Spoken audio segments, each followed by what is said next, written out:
Ó Mãe Santíssima, intercedei por nós para que possamos bem compreender os ensinamentos de vosso Divino Filho, nosso Senhor e Salvador Jesus Cristo, e as explicações dos pais da Igreja. Ó Virgem Imaculada, ofereço-vos este trabalho e peço que abençoais aqueles que o ouvirem, e que seja para a maior honra e glória de Deus. Amém. Senhor onipotente, purificai o meu coração e os meus lábios. Vós, que purificastes os lábios do profeta Isaías com carvão em brasa, e dignai-vos, por tal modo, purificar-me com a vossa misericórdia, para que possa dignamente anunciar o vosso santo Evangelho. Por Jesus Cristo nosso Senhor. Amém. Senhor, abençoai-me. Que o Senhor resida no meu coração e nos meus lábios, para que anuncie digna e convenientemente o seu Evangelho. Amém. Evangelho de Nosso Senhor Jesus Cristo, segundo São João. Os primeiros discípulos. No dia seguinte, João se achava lá de novo, com 2 de seus discípulos. Ao ver Jesus que passava, disse: Eis o Cordeiro de Deus. Os 2 discípulos ouviram-no falar e seguiram Jesus. Jesus voltou-se e, vendo que eles o seguiam, disse-lhes: Que procurais? Disseram-lhe: Rabi, que traduzido significa mestre, onde moras? Disse-lhes: Vinde e vede. Então eles foram e viram onde morava, e permaneceram com ele aquele dia. Era a hora 10ª aproximadamente. André, o irmão de Simão Pedro, era um dos 2 que ouviram as palavras de João e seguiram Jesus. Encontra primeiramente seu próprio irmão Simão e lhe diz: Encontramos o Messias, que quer dizer Cristo. Ele o conduziu a Jesus. Fitando-o, disse-lhe Jesus: Tu és Simão, filho de João, chamar-te-ás Cefas, que quer dizer pedra. Comentários dos pais da Igreja. São João Crisóstomo. E porque talvez muitos não prestassem a devida atenção no quanto dizia João, chama-lhes atenção novamente. No dia seguinte, João se achava lá de novo, com 2 de seus discípulos. São Beda. Estava novamente lá porque havia se exaltado ao cimo da virtude, de onde já não poderia ser derribado por nenhuma tentação. Achavam-se junto dele seus discípulos, porquanto seguiam-lhe os ensinamentos, os corações inamovíveis. São João Crisóstomo. Mas por que João, em vez de percorrer toda a Judéia a anunciar Jesus, queda-se às margens do Jordão, esperando que o Salvador fosse até ele para só então apontá-lo? Porquanto cuidava das obras de Nosso Senhor, dariam dele boa prova. Considera, ademais, como essa atitude foi de amparo à edificação das almas. Tendo João Batista iniciado uma pequena faísca, seguiram-se grandes chamas. Se alguém tivesse percorrido a Judéia a anunciar Jesus, o acusaríamos de agir por motivos humanos, e sua prédica haveria de suscitar 1001 suspeitas. Por essa razão, os profetas e apóstolos anunciaram Jesus Cristo enquanto este não era presente. Os primeiros, antes de que encarnasse, os segundos, depois que ascendeu ao céu. Nota como João testemunha não só com a boca, senão também com os olhos. Ao ver Jesus que passava, disse: Eis o Cordeiro de Deus. Eufilacto Diócrida. Vendo Jesus, isto é, como a expressar pelo olhar o amor e a admiração que tinha pelo Salvador. Santo Agostinho. João era amigo do esposo e não buscava a própria glória, senão que dava testemunho da verdade. Por isso, não retinha junto de si seus discípulos e não os impedia de seguir ao Senhor. Ao contrário, é ele mesmo que lhes mostra quem devem seguir. Eis o Cordeiro de Deus. São João Crisóstomo. João não lhes falava por longos discursos, porquanto não tinha senão uma coisa em mente: conduzi-los à união com Jesus Cristo. Sabia que, quanto ao mais, não tinham necessidade do seu testemunho. Por que, todavia, não se dirigia a seus discípulos privadamente, mas proclamando em público: Eis o Cordeiro de Deus? Ora, porque desta maneira a resolução de seguir a Jesus Cristo, formada a partir da prédica pública, haveria de se fortalecer e ficar mais constante. Ademais, eles seguiam ao Salvador não para obsequiar seu mestre, mas porque buscavam o próprio benefício. Observe-se que o precursor não os exortava. Contentava-se, como se vê, com exprimir a admiração que sentia ao ver Jesus, com dar a conhecer a graça que o Salvador veio trazer ao mundo e, finalmente, com a maneira como purificava as almas. 2 sentidos, aliás, da palavra cordeiro. Chama-o, com efeito, o cordeiro, empregando o artigo definido, isto é, tencionando indicar o cordeiro por excelência. Santo Agostinho. O Salvador é o cordeiro propriamente dito, ou seja, o único sem pecados, sem manchas, sem necessidade de purificar-se, porquanto nunca conspurcado.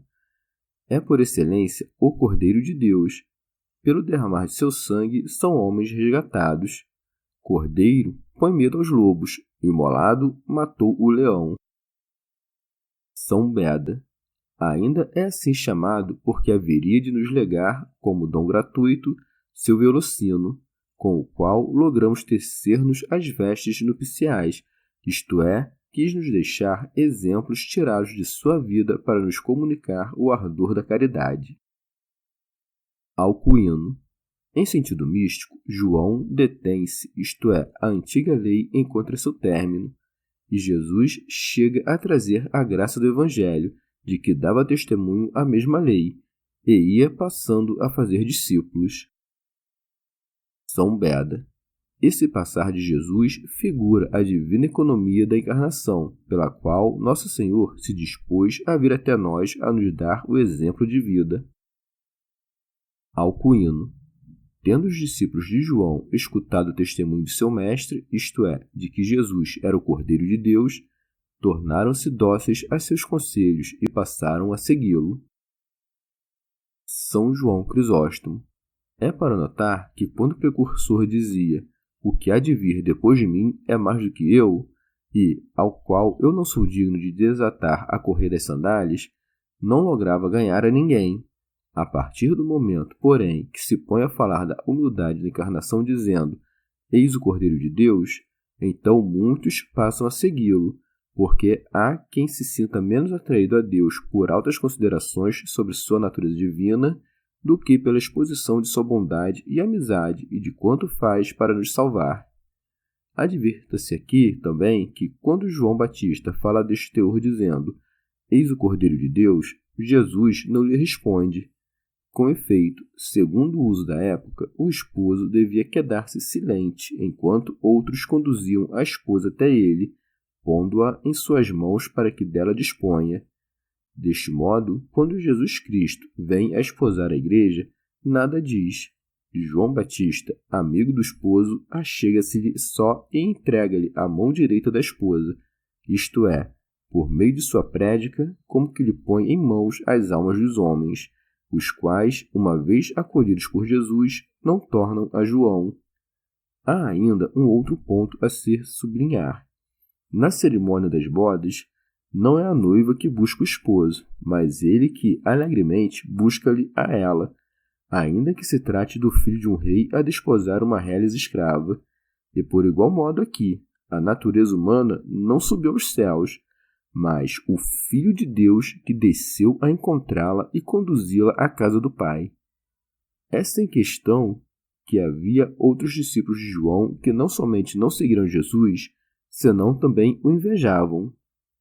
Os que estavam mais bem dispostos, estes sim passaram a seguir o Salvador tão logo vieram conhecê-lo, e não o fizeram porque desprezassem o precursor, senão que, persuadidos que estavam pela prédica de João, cuidavam que Jesus Cristo batizá-los-ia no Espírito Santo. Vê-se que neles ia muita reserva e modéstia. Pondo-se a seguir Jesus, não se davam pressa em interrogá-lo, inquirindo dele sobre as questões de grande monta, e não buscavam falar-lhe em público, senão somente em privado. Jesus voltou-se e, vendo que eles o seguiam, disse-lhes: "Que procurais?" Disto, colhemos que, quando pomos por obra boas ações, Deus nos dá ocasião de salvação, e interroga-os não porque buscasse saber, senão porque tencionava tornar a relação algo mais familiar, inspirar-lhes confiança e mostrar-lhes que são dignos de o escutar. Teofilacto Diócrida. Nota aqui como Nosso Senhor volta-lhes o rosto e lhes lança a vista. Com efeito, quem não segue, isto é, não se põe a fazer boas obras, não logra mirar-lhe o rosto nem entrar em sua casa. Alcuíno. Estes 2 discípulos, portanto, seguiam Jesus com o fito de vê-lo, contudo, não logravam fazê-lo. Assim, o Salvador volve-se e, descendo, por assim dizer, das elevadas alturas de sua majestade, dá seu rosto a contemplar. Orígenes. Depois de ter João testemunhado a Jesus em 6 ocasiões diversas, cessa de fazê-lo, e Jesus, como a produzir um 7º testemunho, pergunta-lhes: que procurais? São João Crisóstomo. Nestes 2 discípulos, muito se vê do amor por Jesus Cristo, e isto não somente porque se deram pressa em segui-lo, senão também porque lhe dirigiram as palavras nestes termos. Disseram-lhe: Rabi, que traduzido significa mestre, onde moras? Jesus, neste ponto, ainda não os havia ensinado coisa alguma, e mesmo assim chamam-lhe por nome mestre, porque desejavam ser contados entre os seus discípulos e para lhe dar a conhecer o motivo por que reconceberam segui-lo. Orígenes. Convencidos pelos testemunhos de João, os 2 discípulos, por meio dessa pergunta, reconhecem Jesus como doutor e exprimem o desejo de conhecer a casa do Filho de Deus. Alcuíno. E note-se que não foram movidos por uma curiosidade superficial, porquanto buscavam conhecer-lhe a casa com o fito de penetrar o secreto de seu discurso, poder visitar-lhe mais frequentemente e acolher uma instrução mais perfeita. Em sentido místico, porém, estão a perguntar-lhe em que almas habita, a fim de que, imitando-lhes o exemplo, logrem também alcançar a mesma graça. Ou, de outro modo, como perguntaram-lhe onde morava, isto é, quando meditamos dentre nós na encarnação, devemos pedir-lhe com insistência que nos mostre sua morada eterna. Jesus, a aprovar-lhes a intenção, replica: disse-lhes: vinde e vede, como a dizer: minha morada não pode ser apreendida por meio de um discurso, senão por obras. Vinde, pois, com fé e obras, e vereis com inteligência. Orígenes. Quando lhes diz vinde, está em realidade os convidando à ação. Com vede, porém, refere-se à contemplação. São João Crisóstomo. De fato, Jesus não lhes fala de sua casa nem do lugar que habita, mas os chama a segui-lo. Não diz o Salvador: ainda não é chegada a hora, só amanhã havereis de saber o que desejais. Mas fala-lhes como a amigos e familiares. Contudo, como conciliar esta passagem com isto de Mateus? O Filho do Homem não tem onde reclinar a cabeça. Este último dizer significa simplesmente que Jesus não tinha uma casa sua, e não que não morasse em lugar algum. Eis porque ajunta o evangelista. Então eles foram e viram onde morava, e permaneceram com ele aquele dia. Por que motivo ficaram, não o explica o evangelista, pois que com ele é óbvio que foram aprender. Santo Agostinho. Que tempo feliz não passaram! Edifiquemos em nossos corações e façamos uma casa digna do Senhor, para que nos venha visitar e instruir. Teofilacto Diócrida. Não sem propósito, o evangelista indica a hora do acontecimento. Era d'hora 10ª aproximadamente. Com isto, ensina os doutores e discípulos a não fazerem caso do adiantado da hora quando estiverem a se aplicar ao estudo da doutrina. São João Crisóstomo. Eles demonstravam grande desejo de conhecer, porque não se incomodaram com o adiantado do dia, que já se caminhava para o pôr do sol. A maior parte dos homens, escravos que são das demandas da carne, não consegue, no tempo que se segue às refeições, aplicar o espírito às coisas necessárias, porque pesa-lhes o corpo à conta do alimento. Este, porém, não era o caso de João Batista, que formara aqueles discípulos e que era mais abstêmio no entardecer do que nós o somos pelas manhãs. Santo Agostinho. A 10ª hora aqui também simboliza a lei, vazada em 10 mandamentos. Era chegado o tempo em que a lei acharia pleno cumprimento no amor. Com efeito, os judeus não lograram fazê-lo porquanto agiam com temor. Na hora 10ª, pois, Nosso Senhor é chamado de Mestre, porquanto o verdadeiro mestre da lei não é senão seu próprio autor. André, o irmão de Simão Pedro, era um dos dois que ouviram as palavras de João e seguiram Jesus. São João Crisóstomo. Por que razão o evangelista não nos deu a conhecer o nome do outro discípulo? Alguns cuidam que este outro era o mesmo São João Evangelista, outros, porém, que não era ninguém de vulto e que, portanto, de nada nos serviria saber-lhe o nome. E mais ainda, o evangelista também não deu a conhecer o nome dos 72 discípulos. Alcuino. Pode-se dizer também que esses 2 discípulos eram André e Filipe. São João Crisóstomo.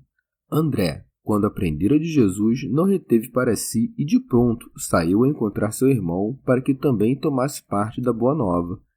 Encontra primeiramente seu próprio irmão Simão e lhe disse: encontramos o Messias, que quer dizer Cristo. São Beda. E nisto consiste o encontrar o Senhor, afervorar-se no amor de Cristo e pôr grande cuidado na salvação dos irmãos. São João Crisóstomo. A rigor, o colóquio que Cristo entreteve com os discípulos não menciona o evangelista. Todavia, podemos coligir do quanto dito em breves palavras por André. Aí deparamos a virtude do Mestre, que os persuadiu, e a vivacidade do desejo que já de antes nutriam por ele. Verdade é que a exclamação "encontramos o Messias" exprime a um só tempo a expectativa represada de sua vinda e o exultar de finalmente encontrá-lo. Santo Agostinho. Tanto a palavra hebraica Messias quanto a grega Cristo significam ungido, porquanto o substantivo crisma quer dizer unção. Jesus, com efeito, foi ungido de maneira especial. Os cristãos também são ungidos, porém, segundo o dizer do salmista: por isso te ungiu Deus, o teu Deus, com óleo de alegria, de preferência aos teus companheiros. Todos os santos participam dos dons de Cristo, mas só o próprio Cristo é o santo por excelência, porque ungido de maneira única. São João Crisóstomo. André não o chamou simplesmente Messias, senão que, empregando o artigo definido, disse o Messias. É para notar também a obediência de Pedro a ir ter com Jesus de pronto e sem hesitar. Não cabe aqui reprochar-lhe a afoiteza. Com efeito, sem se deter a refletir, fiou-se das palavras de seu irmão. Todavia, é bem provável que este lhe tivesse contado tudo pormenorizadamente. Os evangelistas frequentemente se veem obrigados a omitir certos desenvolvimentos à conta da brevidade. Por outro lado, não vai dito que Pedro acreditou num repente, senão que seu irmão o conduziu a Jesus, para que ouvisse tudo o que lhe relatara da boca do próprio Salvador. E Nosso Senhor entra a lhe revelar os segredos de sua divindade, e a pouco e pouco vai confirmando-a por meio dos vaticínios. Com efeito, as profecias são provas não menos robustas do que os próprios milagres. A rigor, podemos dizer que são mais caracteristicamente divinas, porquanto nem os demônios logram limitá-la. Quanto aos milagres, neles sempre há a possibilidade de ilusão, e podemos nos deixar levar pelas aparências enganosas. Mas o predizer o futuro, isto sim pertence tão somente à natureza incorruptível. Por isto, prossegue Jesus. Fitando-o, disse-lhe Jesus: Tu és Simão, filho de João, chamar-te-ás Cefas, que quer dizer pedra. São Beda. E não o viu somente com os olhos do corpo, mas com o olhar eterno da própria divindade, que lhe revelou a simplicidade de seu coração e a elevação de sua alma, partes que haveriam de lhe valer futuramente a chefia da Igreja. E é desnecessário que se procure por significações outras no nome Pedro, nas línguas hebraicas e siríaca, porquanto esta palavra em grego e latim guarda o mesmo sentido que tem Cefas em siríaco, nelas duas derivando da palavra pedra. Ora bem, pôs-lhe a Simão por nome Pedra a conta da firmeza de sua fé, por meio da qual aderiu àquela pedra de que nos fala o apóstolo, pedra que era Cristo. Pedra esta que, resguardada dos embustes do inimigo, os que nela esperam e que dispensa um como que rio de dádivas espirituais. Santo Agostinho. E não é de surpreender que Nosso Senhor soubesse-lhe a filiação, porquanto tinha ciência do nome de todos os santos que predestinara desde antes da criação do mundo. O que, isto sim, não é pouco de estimar é o fato de ter-lhe mudado o nome, passando a chamá-lo Pedro em vez de Simão. Este nome que lhe deu deriva da palavra Petra, pedra, e pedra não é senão a Igreja, donde se colhe o que este nome é figura da Igreja. E quem se faz sólido senão aquele que edifica sobre a pedra? Quer Nosso Senhor aqui atrair-nos a atenção. Se Pedro já tivesse este nome, não daríamos fé do mistério que encerra, e cogitaríamos que foi antes acaso do que determinação da providência. Por esta razão quis Deus que tivesse nome diverso para ressaltar mais vivamente, neste mudar de nome, a força do mistério que encerrava. São João Crisóstomo. De outro modo, cambiou-lhe o nome para deixar claro que ele próprio é o autor do Antigo Testamento e que mudara os nomes dos patriarcas de Abrão para Abraão, Sarai para Sara, Jacó para Israel. Ademais, a muitos lhes impôs nomes desde antes de nascerem, como no caso de Isaque, Sansão e demais. A outros, porém, mudou-lhes os nomes que lhes puseram os pais, como neste caso de Pedro e, mais adiante, nos 2 filhos de Zebedeu. Aqueles cujas virtudes haveriam de brilhar desde o princípio, de saída receberam seu nome. Os que, porém, teriam seus méritos aumentados com o correr do tempo, nomeou-os com mais tardar. Santo Agostinho. E aqui não vai pequena contradição com o quanto narrado a Lures. São João relata nesta passagem que, às margens do rio Jordão, antes mesmo que Jesus fosse a Galiléia, e sob o testemunho do precursor, 2 dos discípulos deste se puseram a segui-lo. Um deles, de nome André, trouxe consigo a Jesus seu irmão Simão, que na ocasião tomou o nome Pedro, ao passo que os outros evangelistas apontaram que Jesus encontrou estes 2 na Galiléia quando pescavam, chamando-os ao discipulado, a menos que estes 2 discípulos não tenham permanecido em definitivo com o Salvador quando este os encontrou às margens do Jordão. Tendo descoberto nesta ocasião quem ele realmente era, tornaram a seus afazeres. Não se pense, entretanto, que Pedro só recebeu este nome naquela ocasião solene em que Jesus lhe disse: "E eu digo-te que tu és Pedro, e sobre esta pedra edificarei a minha igreja." Alcuíno.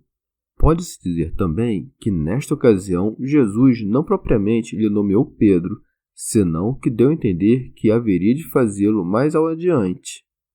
"E eu digo-te que tu és Pedro, e sobre esta pedra edificarei a minha igreja." Todavia, na ocasião mesma em que lhe mudou o nome, Jesus dá a conhecer a significação misteriosa do nome que o apóstolo recebera de seus pais. Com efeito, Simão quer dizer obediente, Joana, graças, e Joná, pomba, como a dizer, és obediente e filho da graça ou da pomba, ou seja, do Espírito Santo que te inspirou esta humildade de atender ao chamado do teu irmão André e vir me conhecer. E sendo o mais velho, não desdenhou de seguir o menor, porque estas coisas de idade não têm peso na fé. Chegamos ao fim de mais um dia de comentários da Catena Áurea. Muito obrigado por ficarem até aqui. Que Nossa Senhora derrame suas graças sobre nós e até amanhã. Christus,